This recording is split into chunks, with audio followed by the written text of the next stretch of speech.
Bueno, bárbaro. Buenas tardes. Perfecto. Segunda clase del seminario de Sociedades y el Derecho Laboral, Empresa y el Derecho Laboral, mejor dicho. En esta oportunidad tenemos dos expositoras de lujo, la doctora Estela Maris Moscuse y Roxana López, que nos van a hablar un poco de algo muy interesante y una salida laboral sumamente importante hoy en día, que es los recursos humanos en las empresas, ¿sí? Y el derecho laboral. Así que no vamos a perder más tiempo en presentaciones. Vamos a escuchar muy atentamente esta clase, esperemos que les sirva. Bienvenidas Estela, Maris y Roxana, todo suyo la clase. Bueno, muchas gracias. Ahí, Bueno, Roxana, muchas gracias, Verónica. Dale. Bueno, primero, buenas tardes a todos, eso lo compartimos, el saludo con Estela. Primero, antes de dar inicio a este encuentro que preparamos, queremos, por supuesto, agradecer la invitación a la Facultad de Derecho, a la Unidad de Graduados, a los foros tanto de Derecho Laboral como de Derecho Societario, y particularmente agradecer la convocatoria que nos realizó Cristian Taliercio, quien lidera el grupo de investigación sobre temas de derecho empresario, y que con Estela Maris tenemos el gusto de integrar. Y también agradecer a la muy buena predisposición y a toda la ayuda que nos fue brindando en el día a día la doctora Verónica Giovanello.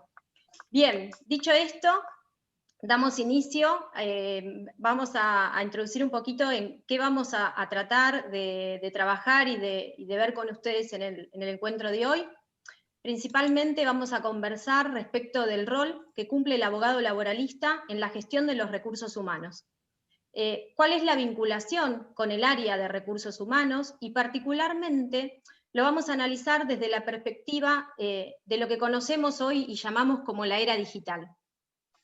También brevemente veremos el impacto que provocó la pandemia, el coronavirus, en esta relación que nosotros nos gusta llamar que es interdisciplinaria, y que de alguna manera podemos decir que aceleró este nuevo contexto económico, social y laboral que hoy nos atraviesa, y que también creemos nos convoca a pensar juntos en qué consiste esto de lo que hablamos como una digitalización del trabajo, la posible virtualización de las relaciones laborales, y la función que nosotros como abogados asesores de empresa estamos o no dispuestos a asumir. También, como nos señalaba Cristian la semana pasada, es cierto que en la Facultad de Derecho nos han enseñado a pensar y actuar como abogados litigantes y no como abogados consultores.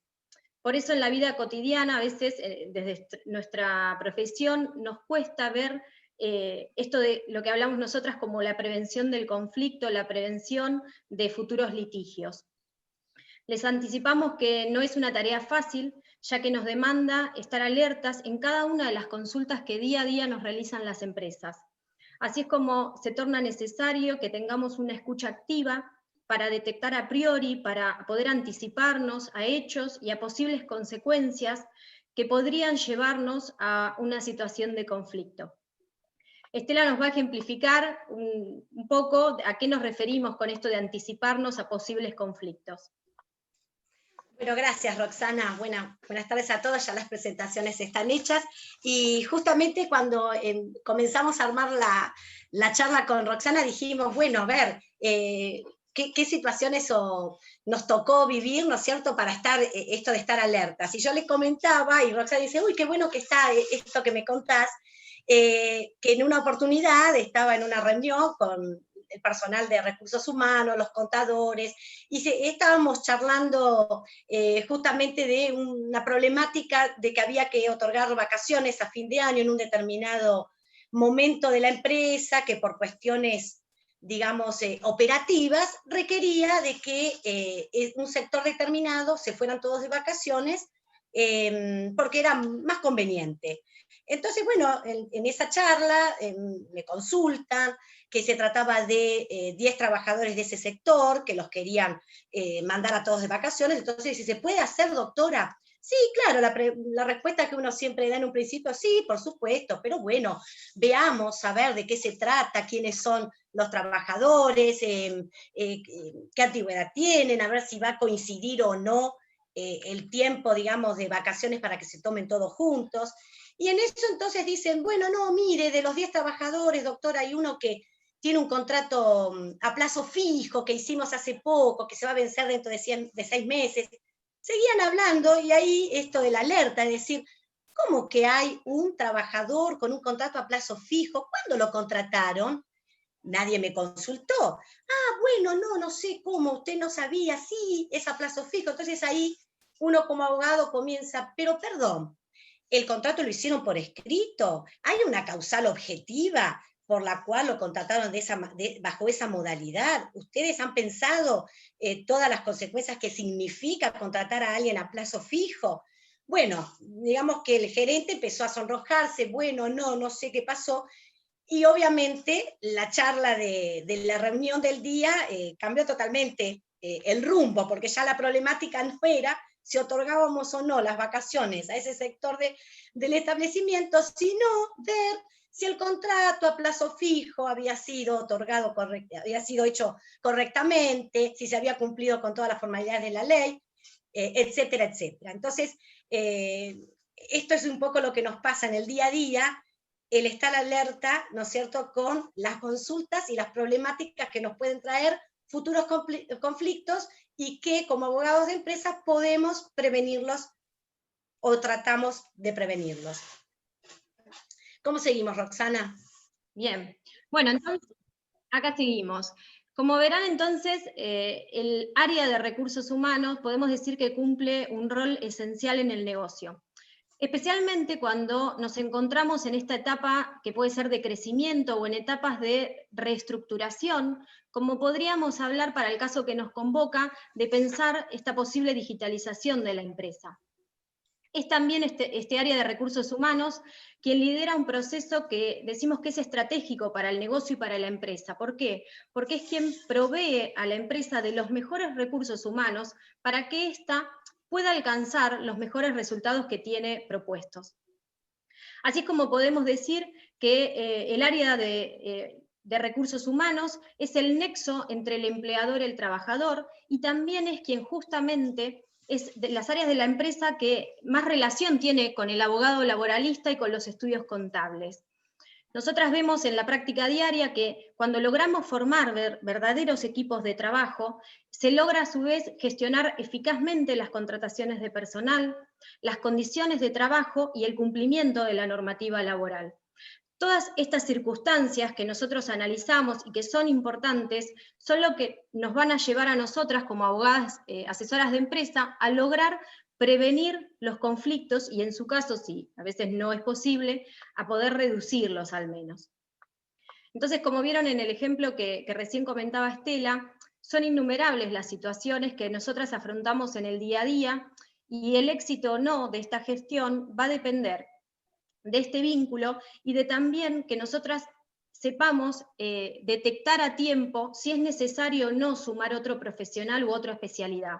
Por ejemplo, imaginemos el caso de un trabajador que padece un accidente de trabajo, seguramente vamos a necesitar sumar a la consultoría, a un médico laboral, pero también seguramente, según la causística, vamos a tener que sumar a un especialista en seguridad e higiene.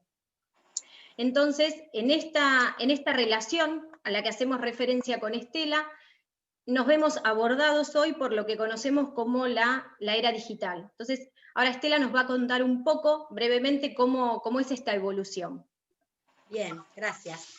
Bueno, seguramente ya hemos estado escuchando en otras charlas o seminarios, ¿no es cierto?, que la primera revolución industrial que hoy conocemos, con esta nueva denominación que se habla de Industria 1.0, surgió, ¿no es cierto?, en el siglo XVIII con la aparición de la máquina a vapor. Tuvieron que transcurrir más de 30 años para que comenzara la segunda revolución industrial, y ello fue debido a la división del trabajo y la producción en cadena, y que se extendió hasta la Primera Guerra Mundial, y que hoy también la conocemos como esto de Industria 2.0. Después de la década del 50, se va modificando un poco el mapa laboral y los sistemas de producción, que comienzan a verse fuertemente afectados por los avances tecnológicos, con las nuevas formas de producción, y es cuando ingresamos a la tercera revolución industrial o revolución tecnológica, o como también le llaman algunos, esto de Industria 3.0. Pero esto no quedó aquí. La creciente automatización electrónica y digital fue invadiendo los lugares de trabajo, sumado a la apertura de los mercados, a la expansión acelerada de la globalización, y entonces ahí ya ingresamos a la era de la digitalización de la economía. ¿Y qué provoca esto? ¿Qué provocó esto? Bueno, una auténtica mutación de las empresas y sus modelos de negocio, impactó en el trabajo y en las modalidades de prestación, en la economía, ¿sí? Que comienza a ser más compartida que competitiva, y es lo que conocemos como la revolución industrial 4.0 o cuarta revolución, y que, como vemos acá en la diapositiva, se centra principalmente en la interconectividad, en la automatización, en el aprendizaje automático, en los datos en tiempo real y en el Big Data. Vamos a poner en silencio. Y bueno, ¿cómo impacta esto evidentemente en las relaciones laborales? Y las transformaciones tecnológicas afectan de distintas formas a la actividad laboral, porque empezamos a ver que la presencia física de los trabajadores y de los empresarios en un lugar físico determinado se comienza a cambiar por una presencia más virtual, o por lo menos de ir alternando lo presencial con lo virtual. ¿Y eso por qué se logra? ¿Por qué surge? Y surge por el uso de las tecnologías de la información y la comunicación, lo que conocemos como TICs, y de cierta manera comienzan a originar una nueva dependencia tecnológica. ¿Por qué decimos que hay una dependencia tecnológica? Y sí, porque hoy imagínense que no podemos pensar en el trabajo tal cual como lo hacemos sin el uso de una computadora, de una notebook, de un celular, de un smartphone, sin comunicaciones virtuales, sin internet, sin los sistemas de redes, etcétera, etcétera. Entonces, ¿de qué estamos hablando? Estamos hablando de que sea todo digitalizado, hay una digitalización. ¿Y qué es digitalizar? Es convertir, ¿no es cierto?, la información analógica en un formato digital. Y de esta manera nos permite el manejo electrónico de datos. Hoy las empresas, ¿qué es lo que buscan? Y buscan oficinas prácticamente sin papeles. Nos encontramos en esta era de despapelizar, ¿no es cierto? ¿Para qué? Para lograr procesos que optimicen el trabajo, que optimicen los tiempos, los insumos, y también es una manera de cuidar el medio ambiente.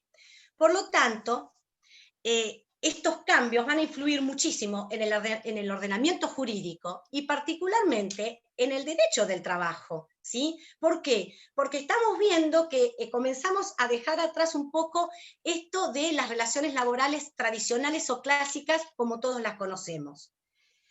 Esto también va a impactar en nosotros como abogados, de que nuestra relación con la organización empresarial también tiene que ser diferente, tiene que ser un poco esto de el abogado mucho más online, prestando un servicio mucho más eficaz, más dinámico, más ágil, más adaptable a los tiempos que vivimos, tiempos que cada vez se aceleran mucho más en los cambios, ¿no es cierto?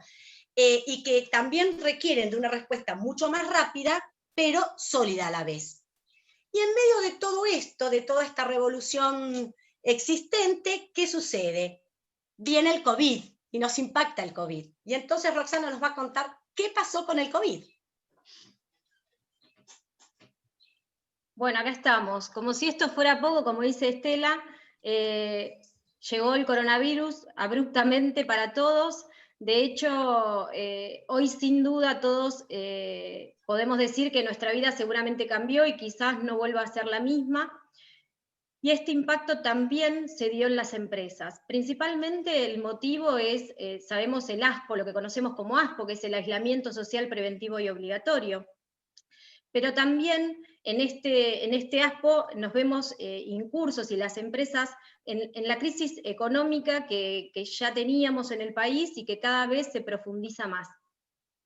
Así es como estos procesos que nos comentaba Estela de inclusión de la tecnología o de adoptar medios digitales se fueron incrementando. De hecho, todas las empresas, y cuando hablamos de empresas no nos olvidemos que también están las pymes y están los empleadores unipersonales, todos estos se vieron obligados a adquirir herramientas tecnológicas para poder mantener medianamente de una forma regular su organización a través de la nube.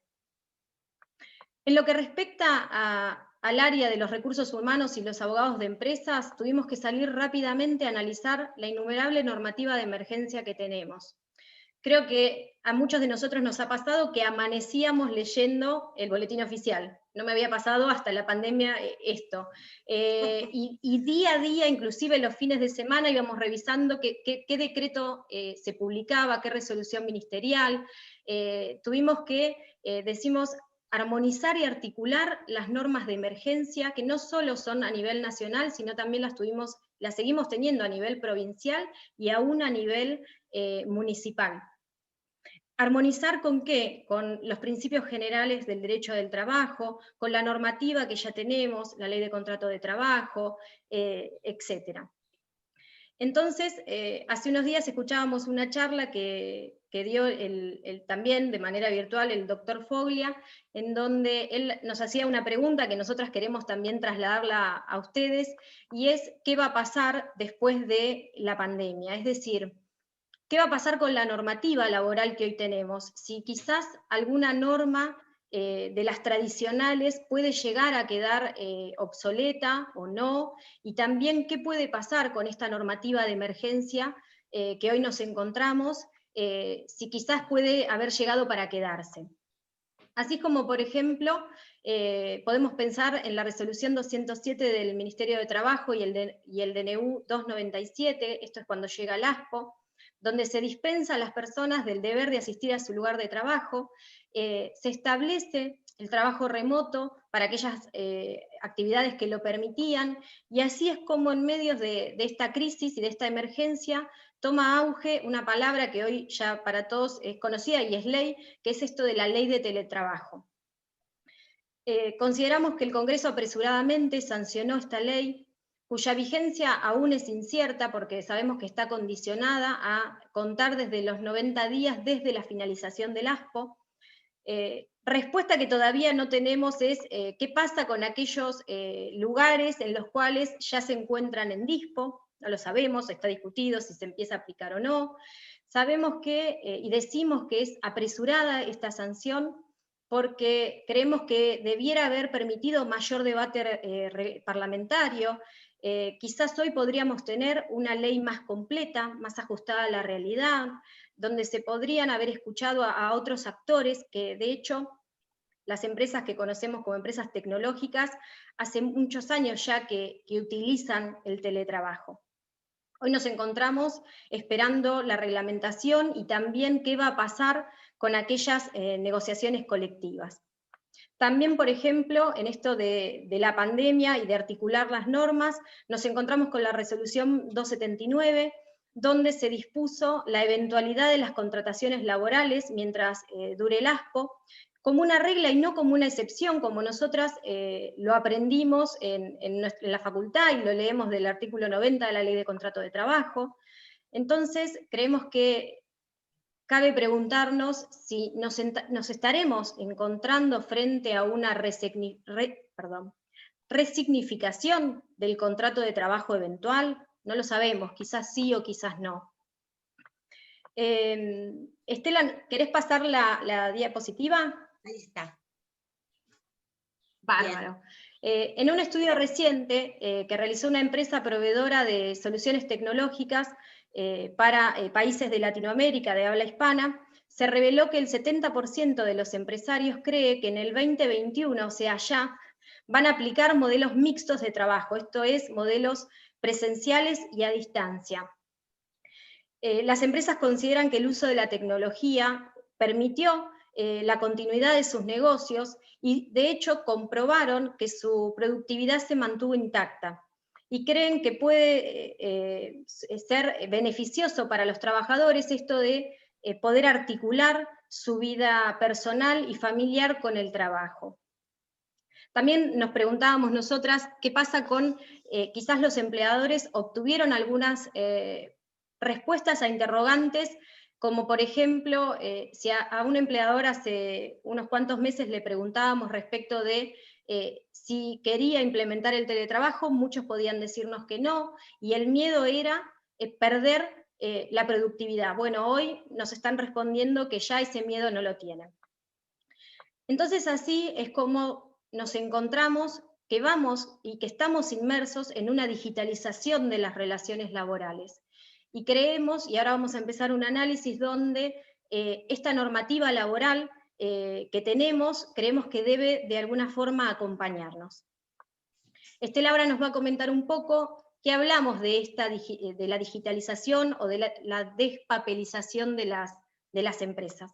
Bien, gracias Roxana. Quería hacer una acotación a raíz de lo que Roxana comentaba del teletrabajo,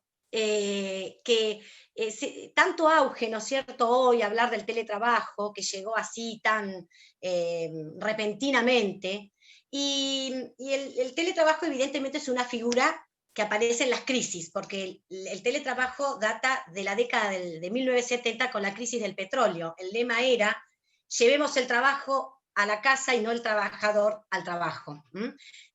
Nace con todo eso. Entonces, esto que decía Roxana, qué necesidad de apresurarnos al Congreso a dictar una ley que al fin y al cabo dejó todo en manos de una reglamentación o de las convenciones colectivas, que todavía no pudo entrar en vigencia, porque la vigencia va a ser a los 90 días de finalizado el ASPO, y bueno, que tampoco sabemos bien cuándo va a entrar en vigencia, como si esto fuera algo novedoso, ¿no es cierto? Y que yo le contaba a Roxana que a principios del 2000, la primera vez que yo escuché hablar acá en nuestro país del teletrabajo, fue en un congreso que se hizo de la Sociedad Argentina de Derecho Laboral, que se hizo acá en Mar del Plata, y que la última charla del panel era sobre el teletrabajo. Evidentemente no le interesaría a nadie, porque creo que todo el mundo se fue, digamos, al break, en lugar de quedarse a escuchar. Y yo me quedé escuchando, porque digo, ¿de qué está hablando? ¿De qué habla? De las TICs. Me parecía algo tan, ¿no es cierto?, tan raro, tan novedoso. Y bueno, con su ponencia, la colega me expuso, y eso que a principios del 2000 parecía algo como imposible de realizar, de que uno realice el trabajo fuera del establecimiento, ¿no es cierto?, de su empleador, que lo haga desde su casa, desde un coworking, o desde un bar, o de donde se tenga ganas de hacerlo, parecía imposible, y hoy está, ¿no es cierto?, ese de donde nos agarramos con esto de que vamos todos por el teletrabajo. Y bueno, entonces hablando de que cómo digitalizamos, cómo ingresa esta digitalización también dentro de la empresa, se nos ocurrió de plantearnos con Roxana 3 temas: el legajo de personal digital, los recibos de haberes digitales, y también el uso de las comunicaciones electrónicas a través de, ¿no es cierto?, del email y el WhatsApp. Entonces, cuando hablamos de legajo de personal, ¿a qué nos referimos? Bueno, digamos que es la huella de todo trabajador, ¿no? Ahí en el legajo está la vida del trabajador en papeles. Pensemos en el legajo de personal tradicional, clásico, en papel, como lo conocemos.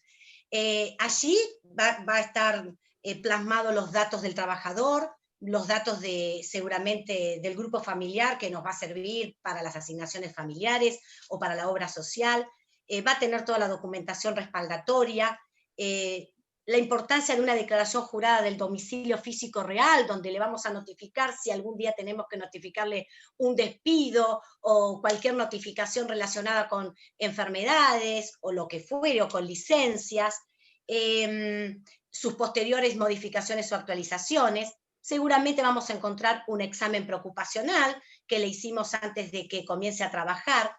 Puede ser de que la modalidad contractual exigiera de un contrato por escrito, y también lo vamos a encontrar en ese legajo, el alta temprana en AFIP, un reglamento interno firmado por el trabajador, etcétera, etcétera. O sea, ¿qué vamos a encontrar? En fin, un montón de documentación, un montón de datos, muchas comunicaciones y notificaciones que se hacen entre las partes.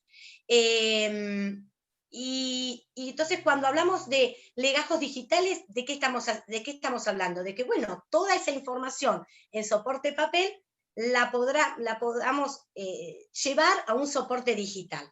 Y para esto, obviamente, existen software que las empresas desarrolladoras, ¿no es cierto?, de informática ya vienen ofreciendo en estos últimos tiempos, y las empresas, y más aquellas empresas con un plantel de personal bastante importante, han ido adoptando. Y permite esto acortar muchos tiempos, acortar, digamos, mucho trabajo en esto del papeleo, en que con un clic o apretando un botón desde una computadora o desde un celular podemos acceder a ese legajo de ese trabajador, podemos mandar notificaciones a una plantilla de personal determinada, podemos manejar, por ejemplo, todas las licencias, ¿sí? También en recursos humanos lo que puede ver que, bueno, puede hacer una comparativa de los diferentes sectores que van pidiendo las vacaciones y cómo podemos organizarlo.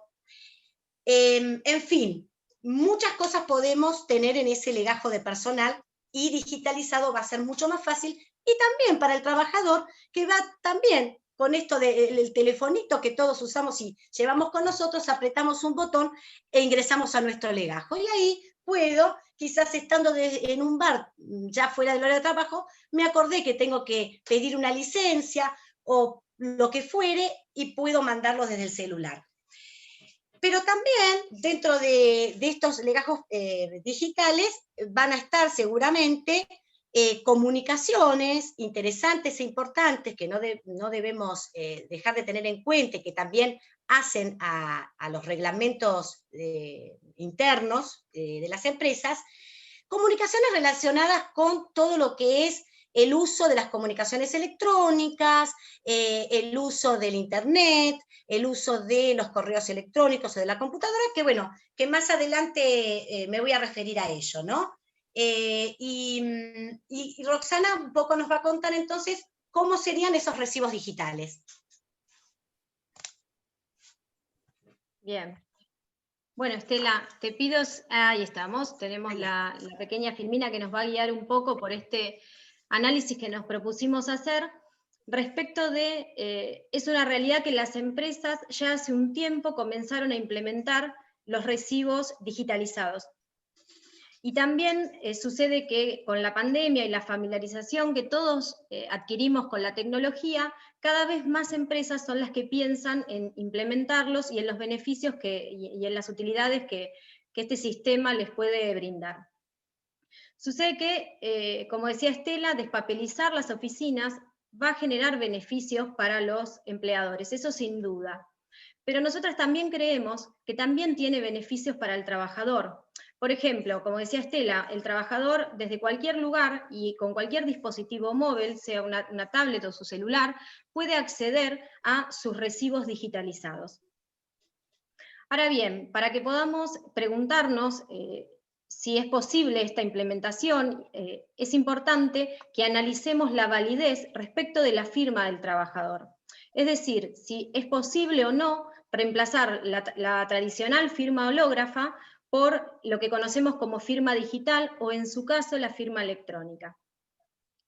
Para que podamos pensar una respuesta y los distintos escenarios a los que los abogados nos podemos empezar a enfrentar en el día a día, vamos a ver brevemente qué nos dice la normativa. Acá nos vamos a remontar al año donde Estela dice que que escuchó por primera vez el teletrabajo, nos vamos a ir para el año 2000, 2001 particularmente, y nos vamos a encontrar con la ley 25.506.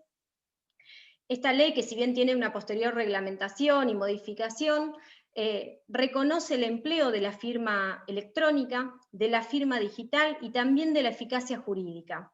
Y asimismo incorpora definiciones sobre qué puede ser considerado un documento digital. Asimismo, diferencia dos tipos de documentos, aquellos que poseen firma digital o firma electrónica. Nos vamos a encontrar con que hay una relación de género y especie entre lo que podemos llamar documento digital y documento electrónico, donde el género va a ser el documento electrónico y la especie va a ser el documento digital, porque es precisamente una forma específica de documento electrónico. Vemos en la filmina que la ley dice qué se entiende por firma digital. Dice que es el resultado de aplicar a un documento digital un procedimiento matemático que requiere información de exclusivo conocimiento del firmante. Dice que se va a encontrar bajo su absoluto control. La firma digital debe a su vez ser susceptible de verificación por terceras partes, y tal que dicha verificación permita verificar simultáneamente, identificando al firmante y detectar posterior a esa firma cualquier alteración en ese documento digital. Entonces podemos decir que un instrumento con firma digital va a ser aquel que cuente con un certificado digital vigente y que ese certificado sea emitido por una persona jurídica autorizada por el Estado. A nosotros los abogados esto nos suena conocido porque tenemos el sistema que hoy manejamos y que nos permitió continuar trabajando durante el ASPO, que es nuestro toque, nuestra firma digital. Cabe decir que esta firma digital, y que cumpla con lo requerido por la normativa a la que acabo de hacer mención, va a permitir garantizar la autoría, la integridad y la autenticidad del documento, y también va a asegurar la identidad del firmante. Ahora bien, Estela, si podés pasar la filmina. Ahí. Bien. Ahí está. Diferente va a ser el caso del documento electrónico, o para el análisis que estamos haciendo respecto de los recibos de haberes, va a ser la firma electrónica. Conforme el artículo 5 de la misma ley, dice que va a ser un conjunto de datos electrónicos integrados o asociados a otros datos electrónicos, utilizando por el signatario como su medio de identificación. Pero ¿cuál es la diferencia? Que carece de algunos de los requisitos legales para ser considerado una firma digital. Es decir, que la firma electrónica va a ser válida cuando a quien se le atribuya la reconozca, esto es, por ejemplo, que el trabajador reconozca la firma electrónica inserta en un recibo, o que en su caso el empleador logre acreditar su veracidad. Para ponernos un ejemplo de qué hablamos cuando hablamos de una firma electrónica, yo no lo sabía, estudiándolo lo aprendí, nuestra clave de acceso al cajero automático o el PIN de la tarjeta de débito, estos son también firmas electrónicas. Es necesario que tengamos en cuenta que esta firma electrónica es comprobable y de hecho puede ser configurada con elementos de seguridad tales como por ejemplo una contraseña que solo sepa el firmante que asegure su exclusiva intervención. Ahora bien, vamos a analizar, y te voy a pedir, Estela, ¿tenemos que pasar de filmina? No, aquí me quedo. No, tenés razón. Vamos a analizar qué dice nuestra ley de contrato de trabajo. Tengo todo bajo podemos... control. Tengo todo bajo control. Yo Perfecto, Estela. Bien, entonces, los artículos 138 a 140 de nuestra Ley de Contrato de Trabajo establece qué requisitos deben de cumplir los recibos de haberes. Y si bien no los vamos a enumerar todos, para este análisis es importante que recordemos que tienen que estar firmados por el trabajador y que deben de emitirse en duplicado. También recordemos lo que dispone el artículo 59 de la Ley de Contrato de Trabajo, que dice que la firma puede ser manuscrita o también puede ser por impresión digital. Este es un caso que también se equipara a una firma electrónica. El mismo artículo 59 dice que, en caso de utilizarse una impresión digital, la validez de ese acto va a depender de los restantes medios de prueba que acrediten la efectiva realización de esa impresión. Y por último, y específicamente respecto de la adopción de los recibos digitales, la resolución del Ministerio de Trabajo y Producción 346 del año 2019 dice que los empleadores van a poder emitir indistintamente recibos de pago en formato papel o digital, en cuyo caso nos remite al cumplimiento de la normativa, sea de la Ley de Contrato de Trabajo o sea la Ley 25.506. También a su vez establece requisitos, dice que el empleador que adopte estos recibos digitalizados debe de arbitrar los medios que sean necesarios para contar tanto él como el trabajador de una firma digital. También se debe permitir que el trabajador pueda firmar en disconformidad, también que pueda realizar las salvedades que considere necesarias y que pueda obtener una copia de ellos.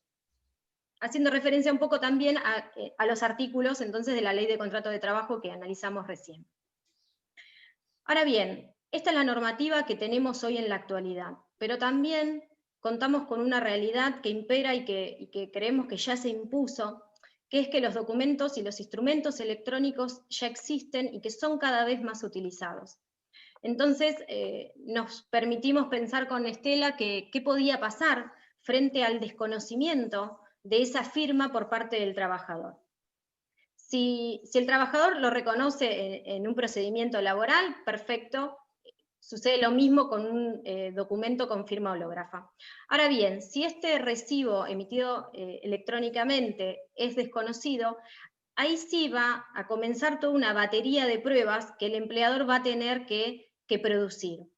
En este sentido, va a tener que acreditar que el sistema contratado y el que utiliza es confiable, que los procedimientos técnicos que ese sistema utiliza son confiables.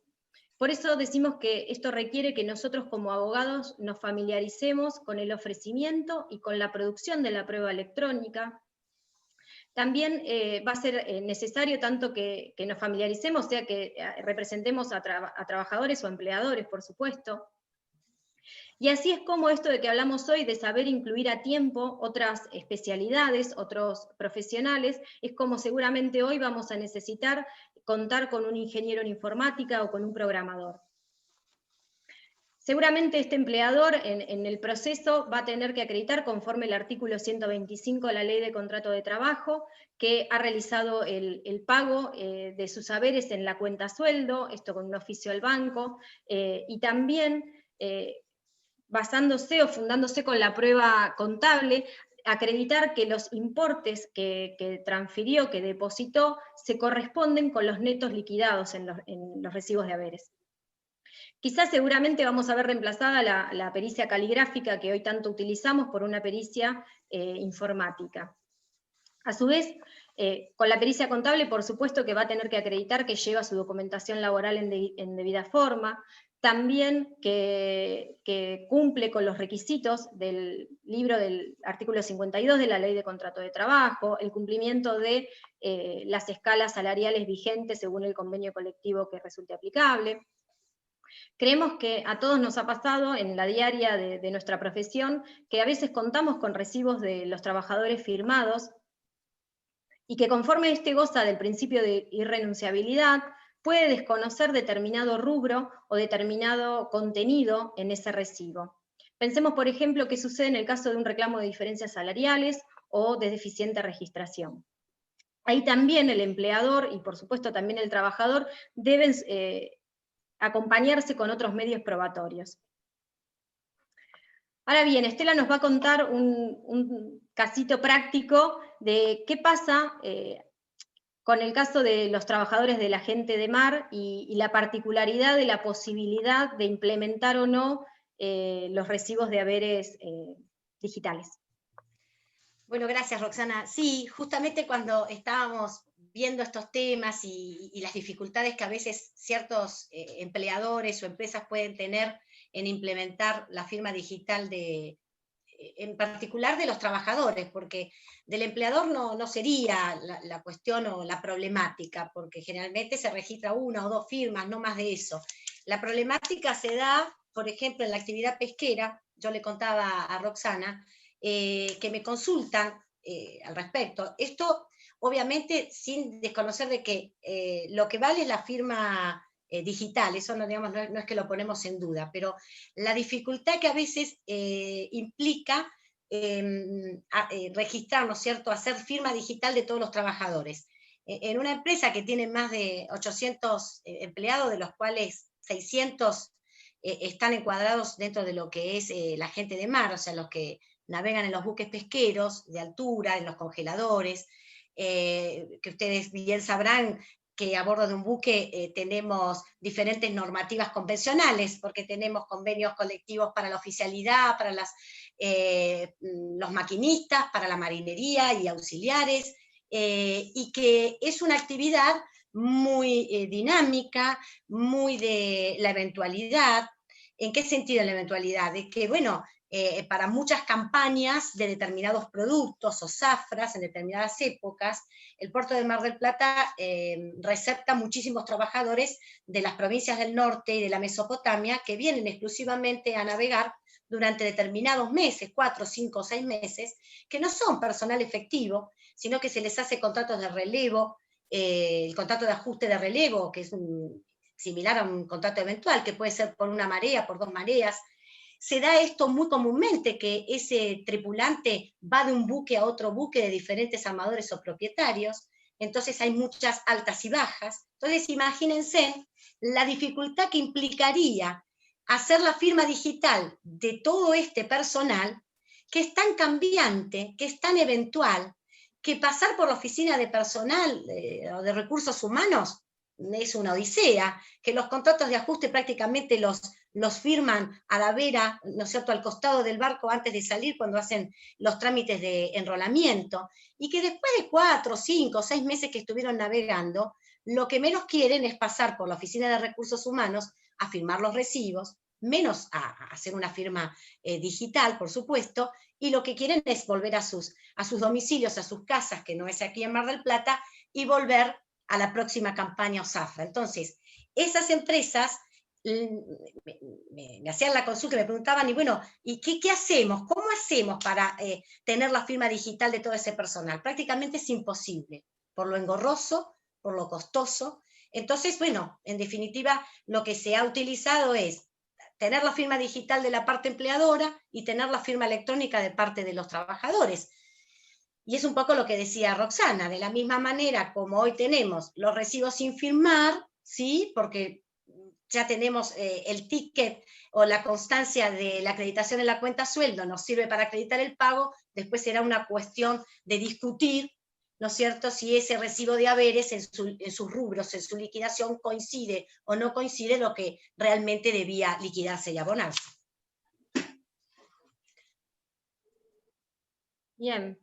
También nos parece importante que podamos analizar no solo el beneficio que puede representar para el trabajador el hecho de decir que accede desde cualquier dispositivo móvil a su recibo, sino también que accede a su recibo y con total privacidad. ¿Y por qué decimos esto? En el estudio nosotros asesoramos una empresa que tiene una plantilla importante de personal, entonces cada jefe de área personalmente le entregaba a sus trabajadores sus recibos. Sucedía que en la diaria podía algún trabajador realizar algún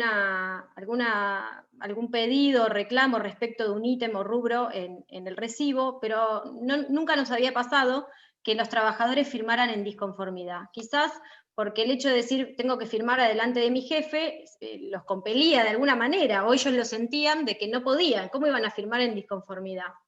En esta misma empresa, hace unos años, adoptó los recibos digitales, y nos pasó que sí nos empezamos a encontrar con firmas en disconformidad de los trabajadores. Y fuera del procedimiento que adopta el área de recursos humanos cuando detecta una no conformidad, es decir, seguramente va a citar a ese trabajador para ver qué es lo que sucedió y por qué. A veces pasa que hay errores en liquidación, o pasa que no los hay, pero el trabajador siente que sí. Fuera de ese tratamiento, sí nos parece importante ver esto, de que, bueno, quizás el trabajador pueda expresar más libremente su voluntad desde el momento que accede a su recibo y firma en disconformidad, y también de hecho puede hasta hacer manifestaciones respecto de por qué lo está haciendo. Además está decir también que con la pandemia y el aislamiento obligatorio, muchos recibos hoy en formato papel se encuentran sin la firma de los trabajadores, y de hecho puede pasar también hoy que muchos trabajadores no conozcan siquiera el contenido de su recibo.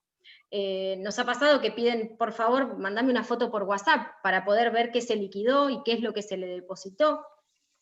En cambio, bueno, con esta metodología, el trabajador accede online desde su teléfono. Por estas cuestiones prácticas y jurídicas y estas limitaciones jurídicas nos pareció que era importante o que era bueno que traigamos esta temática al análisis, y sí creemos que es importante que la normativa de manera necesaria y urgente nos acompañe en este proceso de digitalización que estamos planteando que creemos que hoy ya estamos inmersos y que también, como decía Estela, la generación en la actualidad de la firma digital del trabajador es casi imposible y es realmente muy costoso. Por supuesto que el sistema que se adopte, y previendo una modificación o un ayornamiento de la ley, por supuesto que reconocemos que tiene que garantizar los derechos de los trabajadores y no nos olvidamos que es sujeto de preferente tutela constitucional. Ahora bien, Estela brevemente nos va a comentar un poco cómo es el uso del reglamento de trabajo con todas estas cuestiones que venimos analizando. Bien, bueno, como cuando se acuerdan que hablaba del legajo de personal y de su digitalización, dije que dentro del legajo generalmente vamos a encontrar en las empresas los reglamentos internos o códigos de conducta, ¿no?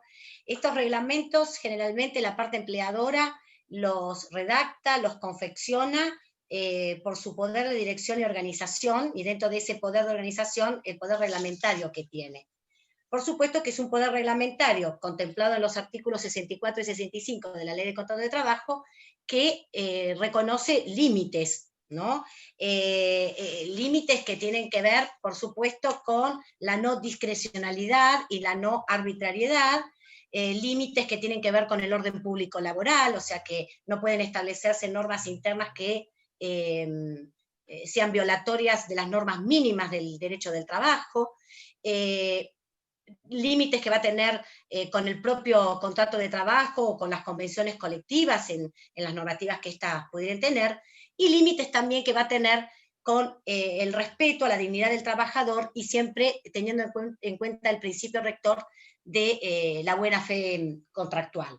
Por eso les enviamos como un material que me parecía de lectura interesante, este artículo escrito por Oscar Benítez, COVID, aislamiento e hiperconectividad, donde rescato sobre esto, hablando del tema esto de los reglamentos, algo que él me pareció muy significativo, cuando dice: las nociones de igualdad y ciudadanía en la empresa constituyen construcciones conceptuales que indican no solo que los derechos fundamentales de la persona que trabaja deben considerarse y respetarse dentro del estrecho marco obligacional del contrato de trabajo, sino que los mismos operan dentro de la empresa como límite y contrapeso del poder jerárquico del empleador reconocido por la Ley de Contrato de Trabajo. Un poco esto que yo les digo de que estos reglamentos y este poder reglamentario tiene sus límites, y uno de los límites fundamentales es esto, el respeto por la persona humana que es el trabajador.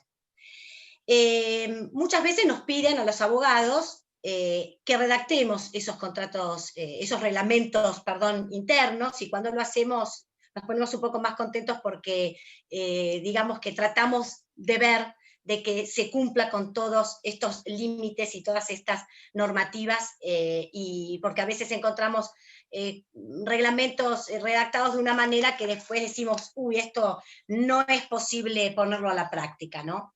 Y el contenido de estos reglamentos internos seguramente van a estar refiriéndose, en primer lugar, todo lo relativo a la jornada de trabajo, el ingreso y egreso, el horario, el control de esta jornada, normas relativas al buen uso de los útiles, herramientas y maquinarias, ¿sí? El cuidado de las mismas, el uso de Internet, del correo electrónico, va seguramente a prever sanciones en casos de incumplimiento de estos deberes del trabajador, entre otras cuestiones de relevancia, a las cuales Roxana nos va a decir a qué llamamos cuestiones de relevancia. Así después continúo. Bien. Bárbaro, Estela, gracias. Bueno, a ver, ¿qué pasa? Cada empleador o cada empresa tiene su particularidad.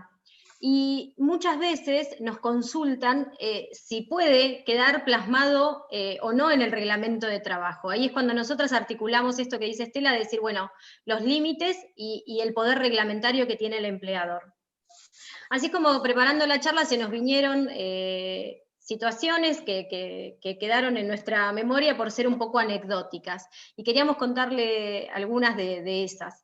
Por ejemplo, nos pasó, en el estudio asesoramos una empresa relacionada al área de salud, donde un día nos solicita prohibir el uso del uniforme de trabajo fuera del establecimiento.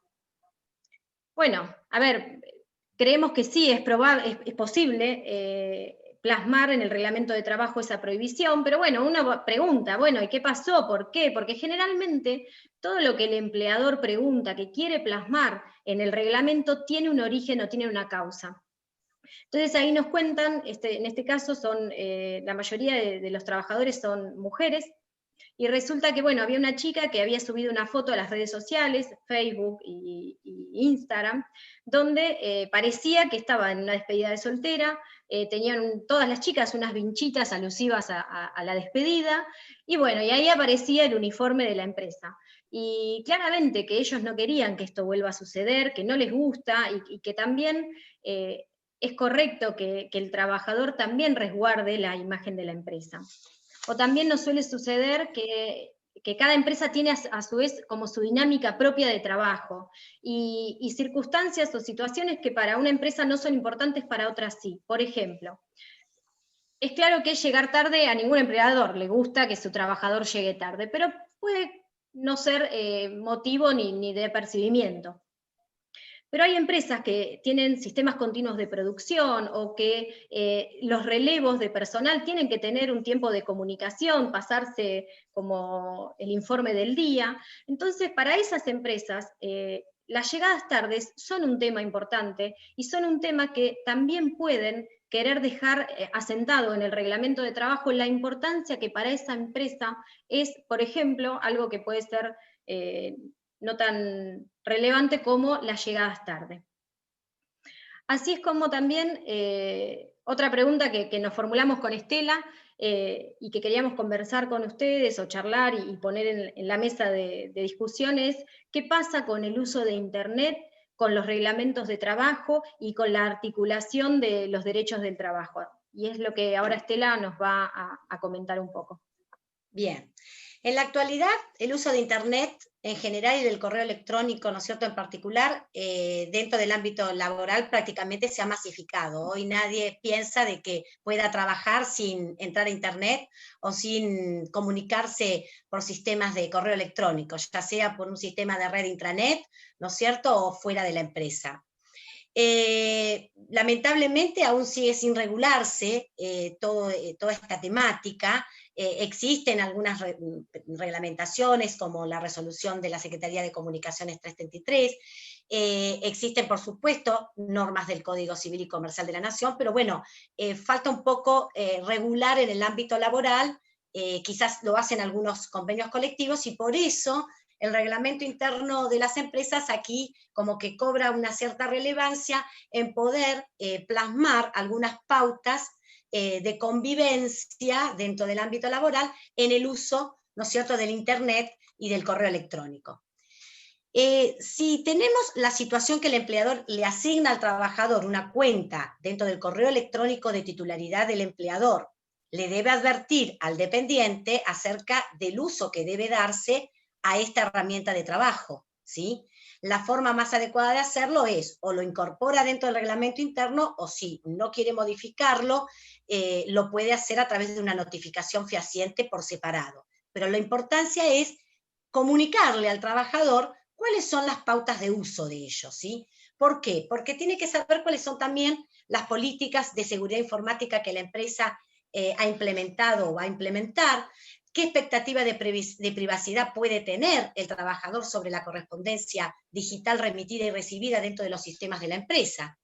Porque puede darse el caso de que el trabajador piense que, bueno, como a mí me dieron una clave de acceso, tengo una cuenta de correo dentro de la cuenta de correo electrónico de la empresa, pero que está con mi nombre, y tengo una clave de acceso, entonces quiere decir que la empleadora no puede meterse, inmiscuirse en mis correos electrónicos, no puede controlarlos, verificarlos, o ver qué es lo que yo envío o recibo dentro del correo electrónico. Entonces, si la empresa quiere hacer un control de ello, lo que debe hacer es, mire señor, este correo electrónico, si bien usted va a tener una clave de acceso al mismo, siempre lo tiene que utilizar para la empresa, para la actividad que usted desarrolla dentro de la empresa, y no para un uso personal.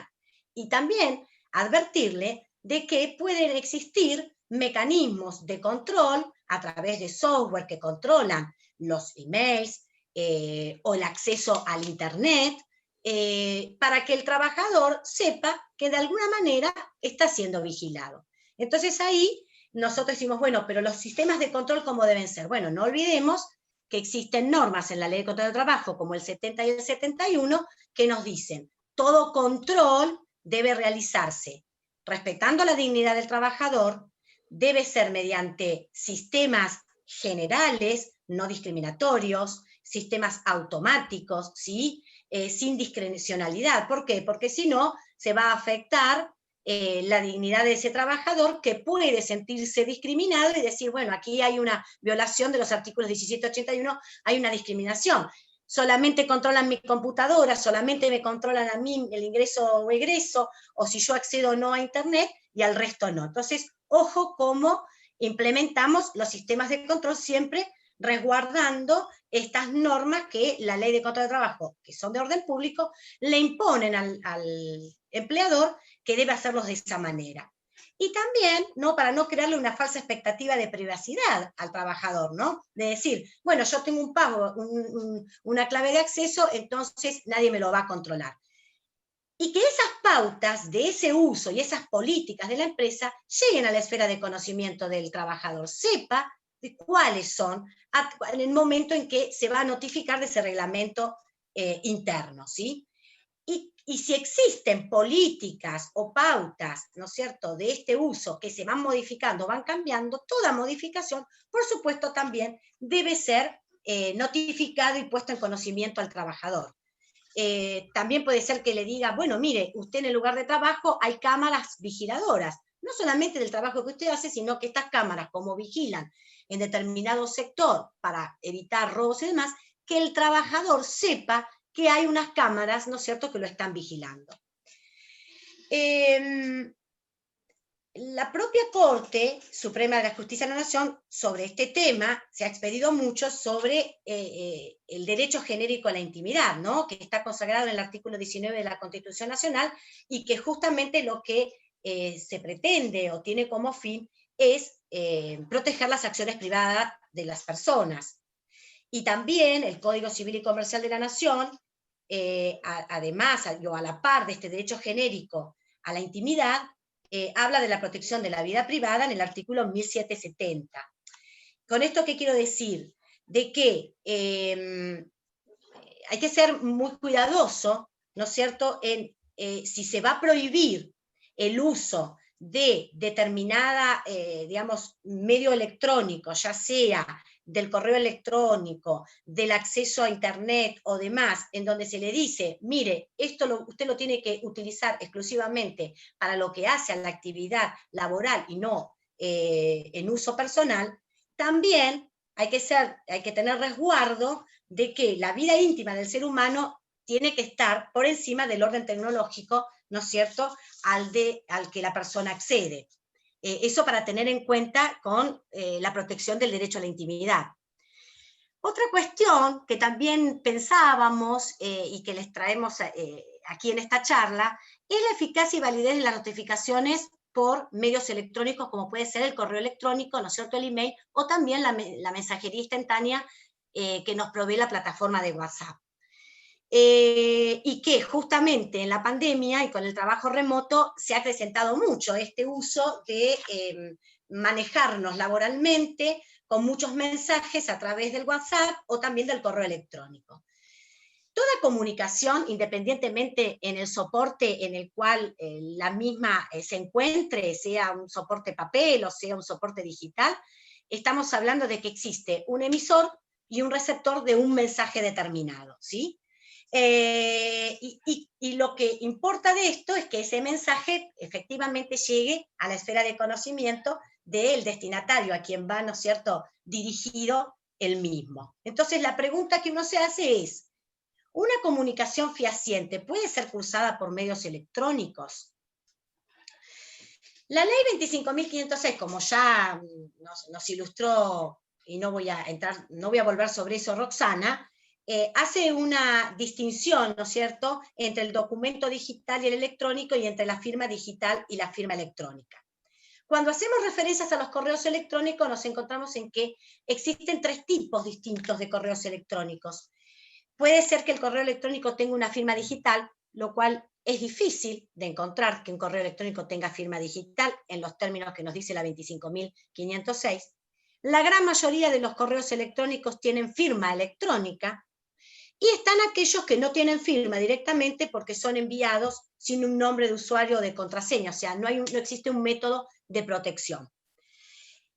Cuando decimos que un correo electrónico tiene una firma electrónica, nos remitimos justamente a los términos del artículo 5 de la ley 25.506, y que serían aquellos casos en los cuales ese correo está, digamos, asociado a algún dato electrónico al mensaje que está destinado inequívocamente a identificarlo. Es decir, el mensaje sale de un remitente, ¿no es cierto?, que envía, que firma ese correo, ese email, y que lo podemos identificar porque ese correo electrónico pertenece a un usuario determinado, una cuenta determinada, que tiene un código de acceso a esa cuenta, ¿sí? Y que a veces, hasta muchas veces, tiene una firma inserta, ¿no es cierto?, que nos permite los correos electrónicos insertar una firma con nombres, ¿no es cierto?, nombre, apellido y demás. Entonces, lo que dice la doctrina es, estamos frente a un correo electrónico con firma electrónica, que como no es una firma digital, la comparativa que debemos hacer en los términos del artículo 287 del Código Civil y Comercial de la Nación es que se trata de un documento particular no firmado. Pero ahora bien, lo mismo puede suceder con la mensajería instantánea, cuando mandamos un mensaje de WhatsApp. ¿Sería equiparable a un correo electrónico con firma electrónica?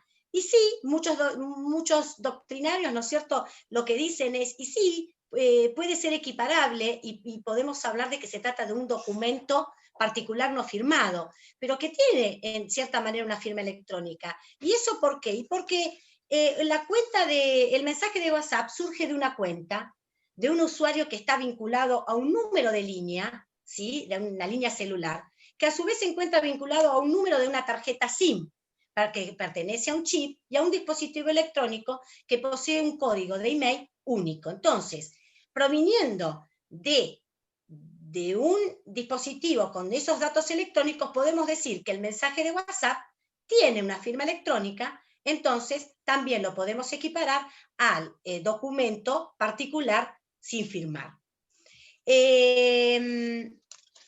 Y cuando hablamos de esto, si es fehaciente o no es fehaciente, bueno, pensemos también cuando mandamos algo por correo postal. Si el mensaje que contiene una determinada comunicación, que es emitido desde un dispositivo del remitente y recibido por el destinatario, reúne estos requisitos de validez exigidos para que una notificación sea fehaciente, va a producir efectos jurídicos, ¿no es cierto?, iguales que si hubiera sido remitido por un correo postal. Por ello, lo que sugerimos, o no sé, en la práctica profesional, lo que hacemos es que recomendamos, ¿no es cierto?, a los empleadores, a los efectos probatorios, de que dentro de ese legajo personal del trabajador, además de la declaración jurada del domicilio físico real, incorporemos un correo electrónico del trabajador, incorporemos un número de la línea de WhatsApp y dejemos expresamente determinado en ese reglamento que las notificaciones realizadas al correo electrónico como a esa línea de teléfono a través de la mensajería instantánea van a tener efectos válidos, ¿no es cierto? Van a ser válidas las notificaciones. Con respecto a también otras cuestiones que muchas veces, y que tiene que ver después en lo que pasa en la pandemia con los mensajes electrónicos, es que en los reglamentos muchas veces se establecen pautas o normas relacionadas a cómo debemos acreditar, o sea, cómo debe acreditar el trabajador una enfermedad o un accidente inculpable. La ley de contrato de trabajo simplemente en el 209 dice: el trabajador, cuando está imposibilitado de concurrir porque está enfermo, debe dar aviso y debe decirle al empleador dónde se encuentra para que éste pueda ejercer el debido control, ¿no es cierto?, que el 210 le da la facultad. no dice que tiene que presentar un certificado médico o acreditar la enfermedad. Eso incumbe al empleador controlar, ¿no es cierto?, efectivamente, si la denuncia que hace el trabajador de que está enfermo es real o no. Entonces, en los reglamentos internos muchas veces lo que se hace es establecer algún procedimiento, normas, ¿no es cierto?, mucho más específicas en donde se establece de que sea el trabajador quien debe, cómo debe notificar la enfermedad, que debe hacerlo generalmente en la primera jornada hasta un determinado horario, que debe mandar el certificado médico, o sea, establecen pautas que en la ley de contrato de trabajo no están establecidas, pero que bueno, en tanto y en cuanto esas pautas no alteren el orden público laboral, digamos que podríamos establecerlas. Lo que pasa es que después, cuando se incumplen, bueno, tenemos que ser muy cuidadosos, porque a veces ha pasado de que no presentó el certificado en tiempo, o mandó el certificado por un medio electrónico, entonces, bueno, no cumplió con la pauta, lo podemos sancionar. Bueno, ahí después sí, los abogados tenemos que ser un poco más cuidadosos y decir, bueno, vamos a ver en qué medida existió o no existió un incumplimiento de la normativa. Y en la pandemia se ha dado situaciones de que el uso del WhatsApp o del correo electrónico ha estado a la orden del día. ¿Por qué? Porque no podía el trabajador, si estaba enfermo, mandar el certificado o concurrir a la empresa. Y se daba mucho con las personas, los trabajadores que tenían alguna patología como factor de riesgo para contraer el COVID, en donde la normativa de emergencia los obligaba, ¿no es cierto?, a permanecer aislados y al empleador a pagarle la remuneración al mismo tiempo, ¿no? Entonces, se verificaba en el legajo de personal y se decía, pero esta persona nunca manifestó que tenía una enfermedad cardiovascular, una enfermedad respiratoria, o que era diabético, entonces que estaba dentro de los factores de riesgo que la normativa establecía que esa persona estaba dispensada de concurrir a trabajar. Entonces ahí se nos consultaba y decía, bueno, pero le tenemos que pedir, doctora, que nos mande el certificado, pero ¿sabe lo que nos dice el trabajador? Y pero yo estoy aislado, yo no puedo salir, no hay ningún médico que me atienda, ¿cómo voy ahora a conseguir un certificado? Entonces ahí es cuando uno dice, bueno, un mecanismo que podía implementar y que de hecho yo implementé, es decir, bueno, que haga una declaración jurada al trabajador desde su casa, que nos la envíe por email, que nos la envíe por WhatsApp si no tiene para mandar un correo electrónico, en donde declara, él se hace responsable diciendo de que tiene una patología, ¿no es cierto?, que implica un factor de riesgo y que por eso está dispensado.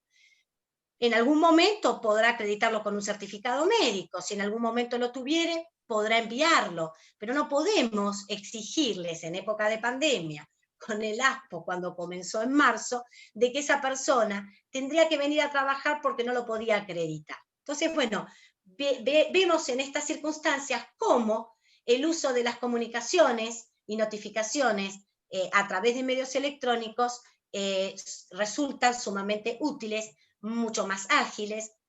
También ustedes se preguntarán, bueno, pero puede mandar un certificado falso. Bueno, a ver, en todo esto también lo que tenemos que tener en cuenta es siempre regirnos en la relación de trabajo por el principio de la buena fe.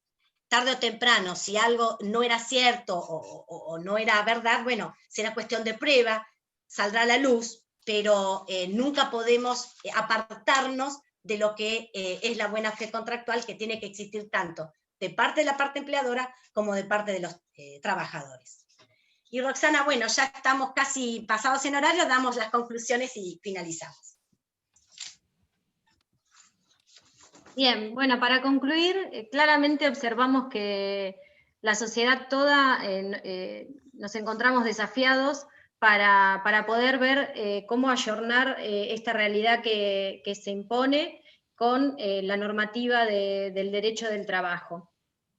Justamente en alguna de las charlas virtuales que escuchábamos en esta pandemia, nos llamó la atención y queríamos trasladarles a ustedes las palabras del doctor Mario Ackerman, donde él, haciendo referencia a la tecnología, el trabajo y el ocio, y qué podemos esperar después de la pandemia, dice que esta afectó el valor libertad, y que, como todos sabemos, los abogados laboralistas sabemos, es que está muy asociado al derecho del trabajo y al trabajador. Así es como vemos que se impone reconsiderar algunas cuestiones o nociones, como es la del trabajo dependiente, la actualidad de las organizaciones sindicales, para representar los intereses de los trabajadores, en esta aptitud que tienen para producir regulaciones alternativas o complementarias de las normas de fuente estatal. También reconsiderar la existencia del ejercicio y los límites de los poderes jerárquicos del empleador, y que también se debería de reconsiderar, debemos hacerlo, la noción de ambiente y jornada laboral, que claramente está cambiando, y ello asociado a los riesgos del trabajo. Así es como coincidimos con palabras del doctor Arese cuando dice que no hablamos de cambiar todo el derecho del trabajo, creemos que no es necesario, pero sí es que tiene que dar respuestas oportunas a todas estas cuestiones que venimos analizando. Mientras tanto, como decía Estela, nos vamos a encontrar con los principios del derecho del trabajo, particularmente con el principio de buena fe, que creemos que van a ser fundamentales para interpretar aquellas cuestiones donde nos encontremos con lagunas o ausencias normativas. Para los abogados tenemos el desafío, hay una frase que dice que tenemos que dejar de hablar en latín para comenzar a hablar en bytes. Creemos que nuestra profesión claramente ya cambió, nos vimos obligados a desformalizar nuestra profesión, a adquirir rápidamente herramientas digitales, pero también como un valor agregado creo que nuestras consultas o nuestras respuestas hoy son más ágiles, más rápidas, y somos a su vez también más fáciles de contactar por nuestros clientes. Reiteramos que nosotros como abogados vamos a tener que abrirnos a trabajar interdisciplinariamente con todas las profesiones que nos ayuden a encauzar estas relaciones laborales, y también muy importante es capacitarnos en materia tecnológica para asesorar y representar a nuestros clientes, porque sea que asesoremos a empleadores o trabajadores, no cabe duda que los medios digitales son una realidad y que tenemos que empezar a usarlos y a conocerlos. Dicho esto, muchas gracias, perdonamos un poco el exceso en el tiempo, pero bueno, quedamos abiertos a las preguntas que quieran realizar. Bueno, muchas gracias. Si nos excedimos un poco. No hay problema, no hay problema. La verdad que es muy interesante, y además advertir la posibilidad de no generar litigio y asesorar desde otro lugar y utilizar otras herramientas que ustedes nos brindaron es muy importante, muy importante. Creo que tenemos que entender todos esa posibilidad. Si les parece, les voy leyendo las preguntas. Bueno, ¿cómo no? Tenemos acá una pregunta del doctor Damián Bez, que además de halagar... Hola, Damián. Hola, Damián. Para cualquiera de las dos, ¿sí? Tenemos dos inquietudes. La primera, ¿han visto y o analizado la digitalización de los libros contables? En su caso, me gustaría saber su opinión al respecto de su posibilidad y validez. Bien. ¿Se refiere a los libros de sueldos digitales o contables de los dos? Bueno, con respecto a yo lo que sé de los libros, el libro de sueldo del artículo 52 digital es un sistema que ha implementado AFIP, en donde ha ido ya desde el año pasado, ha venido intimando a las empresas, que lo ha hecho generalmente por el número de plantel, por el número de cantidad de empleados, ¿no es cierto? Empezó con empresas con muchísimos empleados, bueno, y los ha intimado a que se incorporen al sistema del libro de sueldos digital que prevé la FIP. Yo consulté un poco esto, cómo era, cómo se manejaba, y también preguntaba, bueno, ¿y cómo es cuando se tenga que hacer la pericia contable? ¿Cómo accede el perito?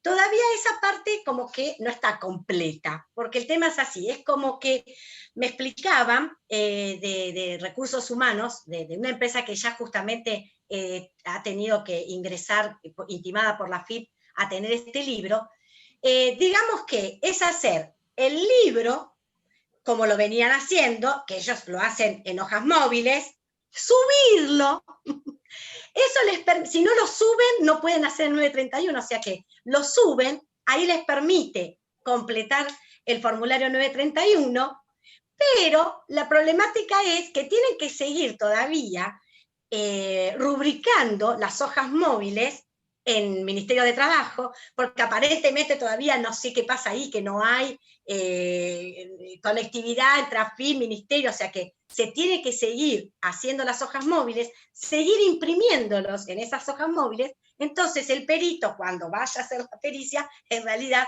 no accede a ningún sistema digital, sino que están ahí. Respecto a los libros contables, no sé, no he consultado. Me pregunté realmente por el libro de sueldos digital porque sabía que AFIP estaba intimando. Creo que hay una próxima charla que van a hablar sobre eso, pero de los contables te lo debo, Damián. No sé, te voy a tener que preguntar y averiguar. Igual no sé si te respondí bien. Pregunté mal yo, porque Damián hacía... Excelente. Yo pregunté por los laborales, así que lo que me contestaste primero, Estela, es lo que quería escuchar, y sobre todo esta cuestión de que no resulta lógico, o por lo menos práctico, hacer las dos cosas. Pero bueno, estamos en el paso a paso. Exacto, es como que estamos en una transición, evidentemente, y bueno, se irá ayornando esto hasta que realmente, es como creo que viste el expediente digital, en el expediente electrónico nuestro que empezamos haciendo digital y presentando el papel, bueno, hasta que llegó un momento que se transformó totalmente en electrónico. Estimo que llegaremos a eso. Bien. Bueno, tenemos una pregunta que se va a hacer de manera oral, porque el doctor Schevenhofer le cuesta esto de transcribirla, entonces le habilitamos el micrófono. Muy bien. Escuchamos, Sergio. Sí, buenas tardes, disculpen, pero es cortita la pregunta. Creo que fue la doctora Moscusa, la escuchaba hablar de los recibos, los de la pesca, es imposible, o por lo menos hoy es terrible. Terrible, respecto del legajo del trabajador digitalizado, ¿sí? Sí. A usted la pregunta es esta, o para la doctora López también, ¿no? Hacemos el legajo. Yo generalmente los legajos, la ficha la hago llenar de puño y letra al trabajador, donde denuncian su domicilio, y abajo firma, aclaración, fecha y número, tipo y número de documento, y fecha en que lo hizo, igual que el alta y todo eso.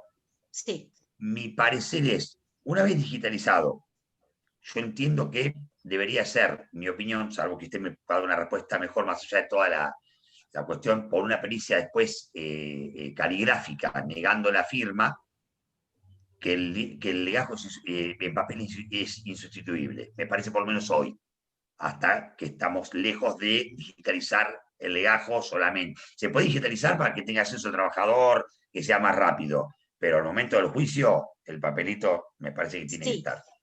O entendí mal la explicación, doctora. No, está muy bien. ¿Sabés qué pasa, Sergio? Un poco es lo que decíamos con Estela y estudiamos nosotros, que lamentablemente hoy es un poco lo que vos decís. Necesitamos normativa que nos acompañe, porque hoy, de hecho, la pandemia nos puso en espejo toda esta situación en donde hoy no tenemos recibos de haberes firmados, no tenemos certificados de enfermedad, o sea, este legajo hoy estamos obligados a virtualizarlo. ¿Y cómo? Interpretando por el principio de buena fe, porque no te queda otra, como empleador, como empresa.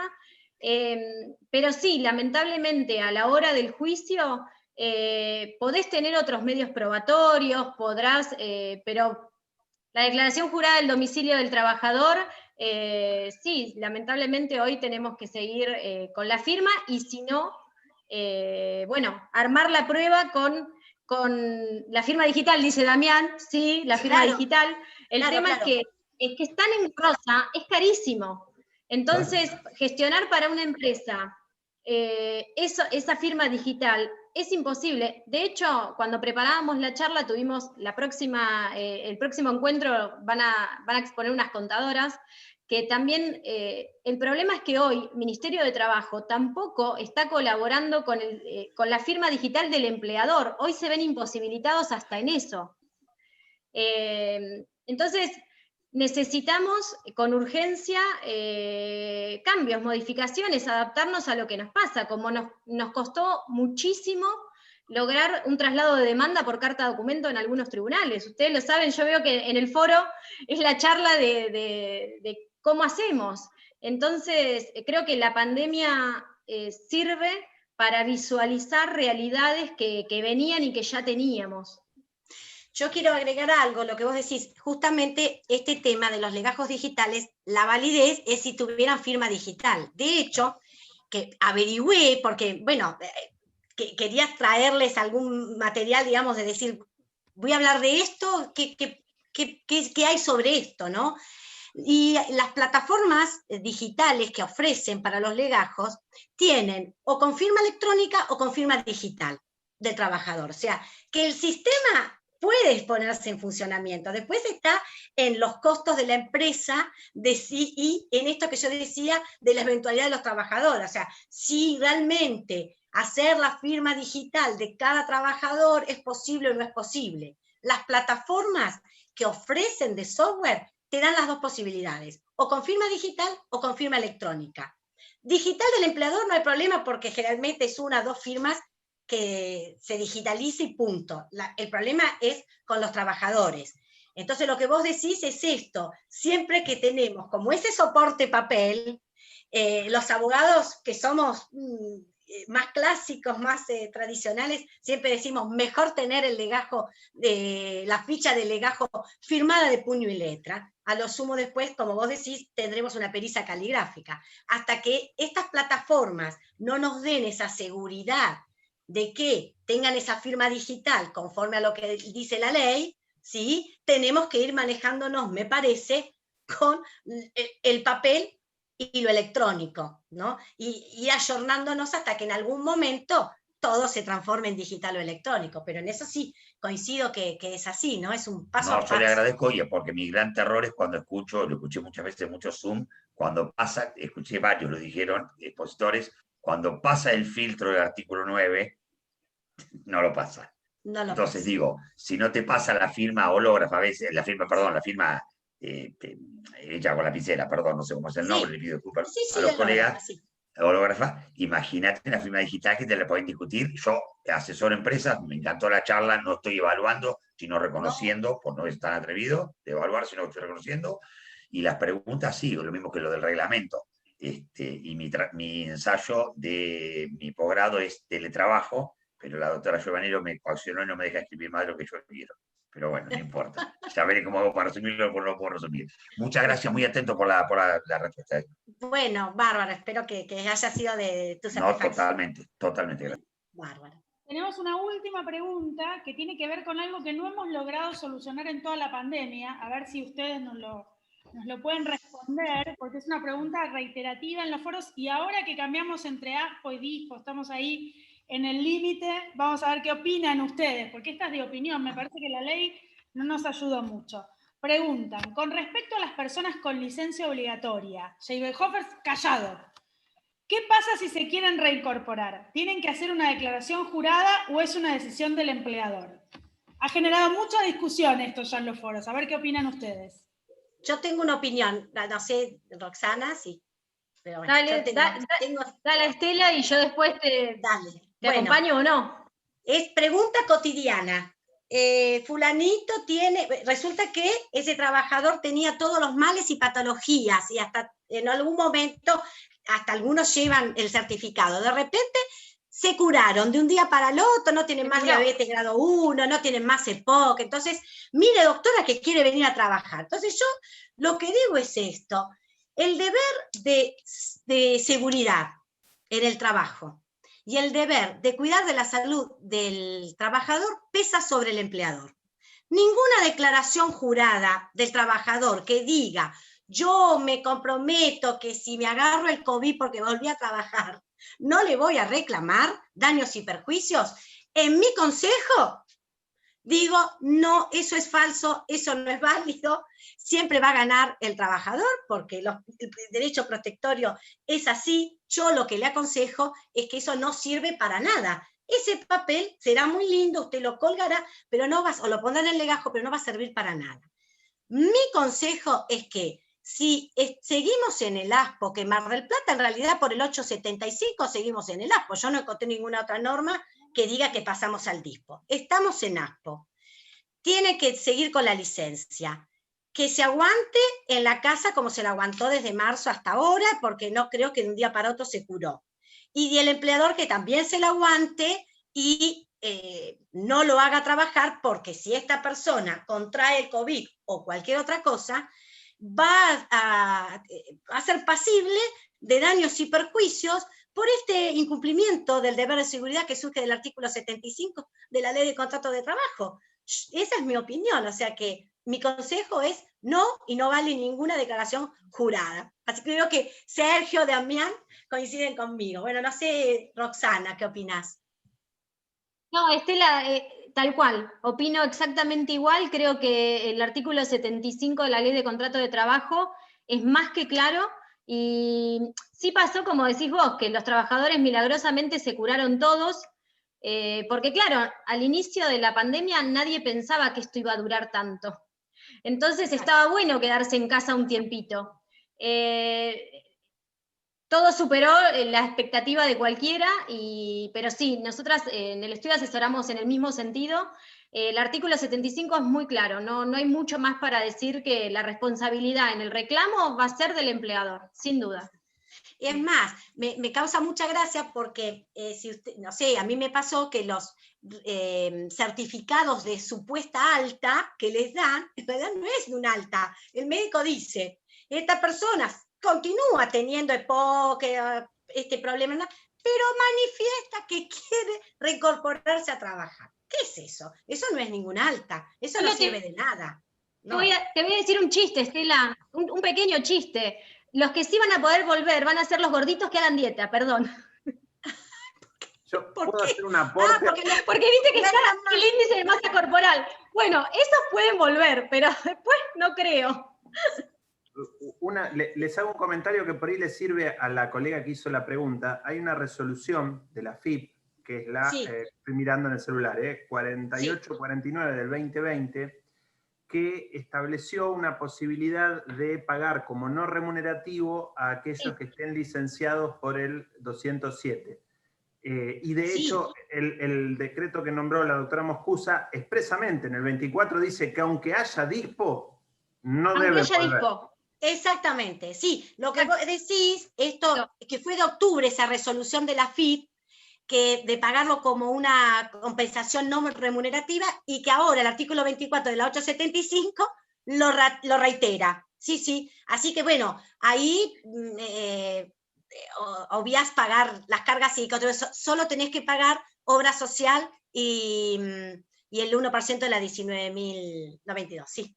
Permítame, ya que la doctora López hizo un chiste, yo decir algo. Llegó un momento que no aguantaba más la mujer o el marido o los hijos, dijeron, me quiero ir a la empresa, quiero volver a trabajar, no aguanto más mi familia, porque están todo el día encima mío, pero si sos EPOC, sos EPOC.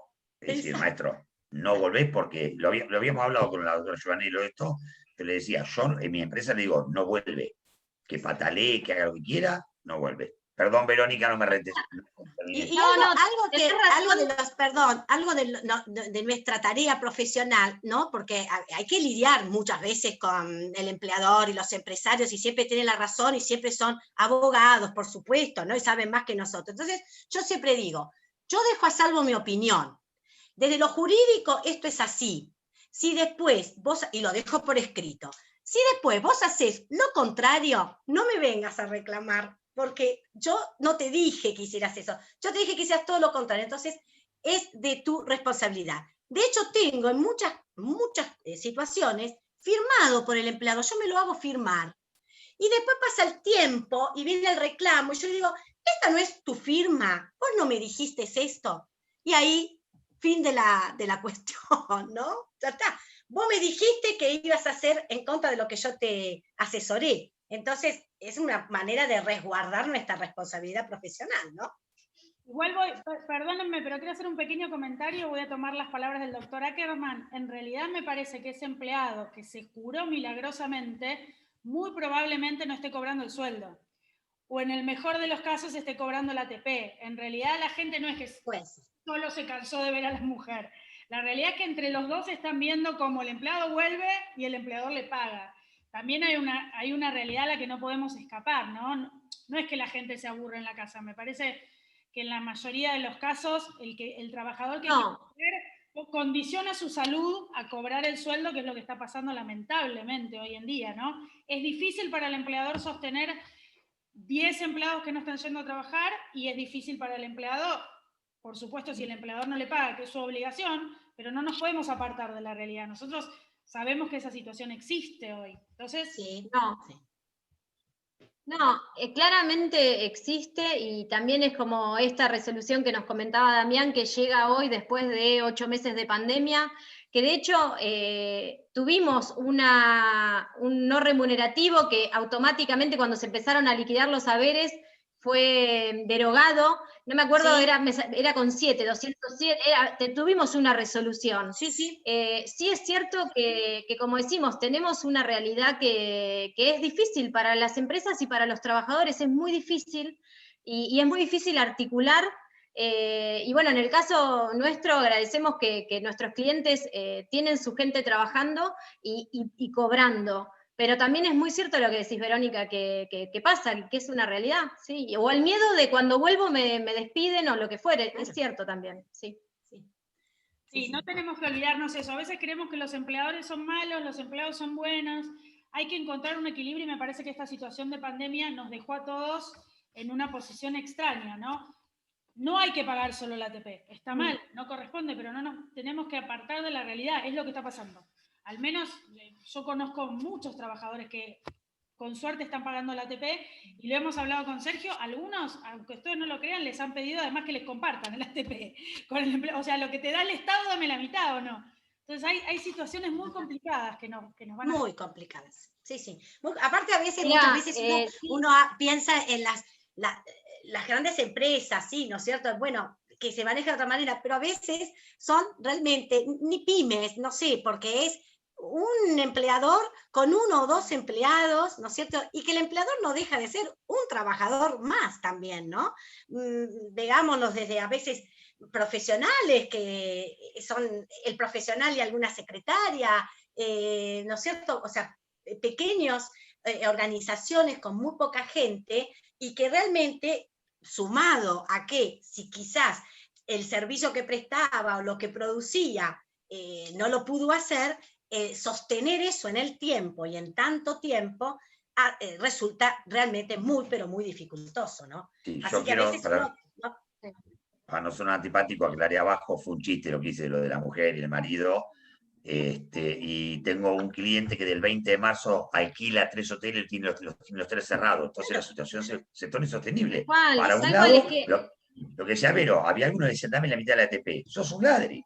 Perdonen la expresión, colega. Pero ¿cómo le va a pedir al trabajador la que le pagan a él encima? No le están pagando el sueldo completo y le pedís la mitad. Sos un delincuente. Vamos a llamar a las cosas por su nombre, me hago responsable si queda grabado.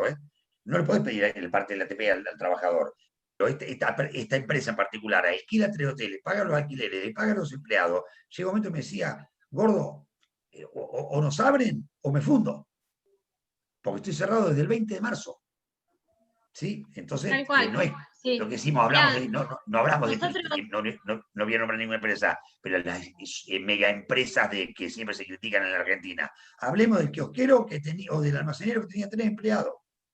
¿Me entendés? Que cuando estuvo cerrado, ahora...